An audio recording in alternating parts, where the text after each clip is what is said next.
আমাদের একজন শিক্ষামন্ত্রী আমরা পেয়েছি, স্ট্যান্ডবাজিতে উস্তাদ এবং টেন্ডারবাজিতে উস্তাদ।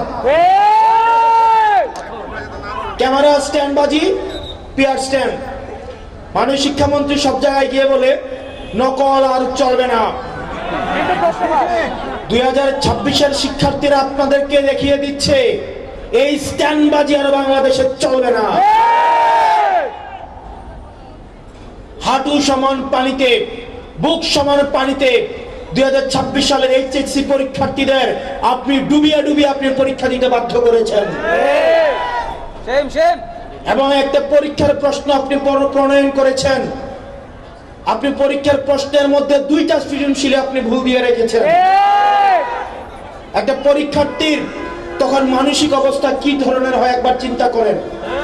সে যখন দেখে প্রশ্নপত্রে ভুল, সে যখন নিজে চেষ্টা করে পরীক্ষায় উত্তর মিলানো, পরীক্ষা দিয়ে এসে হয়তো বুঝতে পারে প্রশ্নপত্রে ভুল, সে যখন উত্তর মিলাতে পারে না, তখন পরীক্ষার মধ্যে কি ধরনের মানসিক অবস্থা তৈরি হয় একবার চিন্তা করেন। আপনারা একবার দুঃখ প্রকাশের প্রয়োজন বোধ করলেন না, বরং এই শিক্ষার্থীদেরকে আপনারা বলছেন মাদকাসক্ত। এই শিক্ষামন্ত্রী, আপনি যাদেরকে ফার্মের মুরগি বলছেন, এই ফার্মের মুরগিরা রাস্তায় এসেছে বলে আজকে শিক্ষামন্ত্রী হয়েছেন। এই ফার্মের মুরগিরা রাস্তায় নেমে এসেছে বলেই শিলং থেকে এসে সংবিধান বিশেষজ্ঞ হয়েছে। এই ফার্মের মুরগিরা রাস্তায় এসেছে বলেই আজকে লন্ডন থেকে এসে বাংলাদেশের প্রধানমন্ত্রিত্ব করছে। শিক্ষামন্ত্রীকে বলবো, শিক্ষার্থীরা গিনিপিগ নয়, শিক্ষার্থীদেরকে নিয়ে এক্সপেরিমেন্ট বন্ধ করুন। কিছুদিন পর পর একটা জিনিস ইচ্ছা হয়, আপনারা সেটা তাদের উপরে চাপিয়ে দেন, শিক্ষার্থীদের উপরে চাপিয়ে দেন।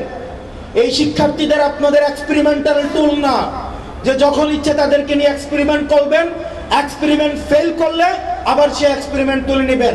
কারণ আপনাদের সন্তানরা দেশে পড়াশোনা করে না, আপনাদের সন্তানরে আপনারা বিদেশে রেখে পড়াশোনা করান। পরের সন্তানদেরকে রাস্তায় রেখে রাজনীতি করাবেন, পরের সন্তানের ভবিষ্যৎকে নষ্ট করবেন, পরের সন্তানদেরকে নিয়ে এক্সপেরিমেন্ট করবেন। এই বাংলাদেশ নিয়ে এক্সপেরিমেন্ট আর আমরা আপনাদেরকে করতে দিব না। তাহলে এইচএসসি পরীক্ষার্থীদের প্রতি সংবেদনশীল আচরণ করার অনুরোধ করব।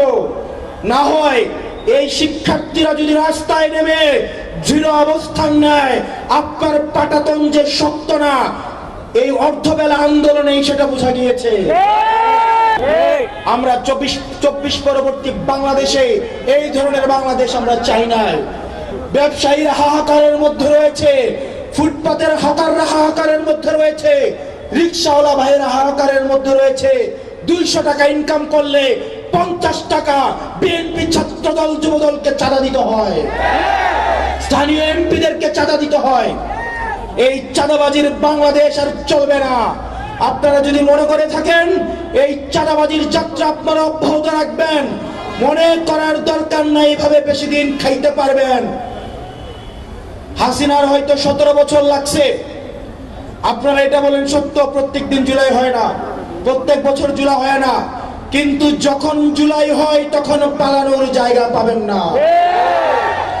হাসিনার জন্য ইন্ডিয়া ছিল, আপনারা বলেন আপনারা বাংলাদেশ পন্থী দল, আপনাদেরকে আমাদেরকে ইন্ডিয়াও নিবে না, পাকিস্তানও নিবে না, আমাদেরকে এই দেশের মধ্যেই থাকতে হবে। এবং আমরা যদি জনগণের আকাঙ্ক্ষার বিরুদ্ধে যাই, জনগণ আমাদের রাস্তার মধ্যে আমাদের বিচার করবে।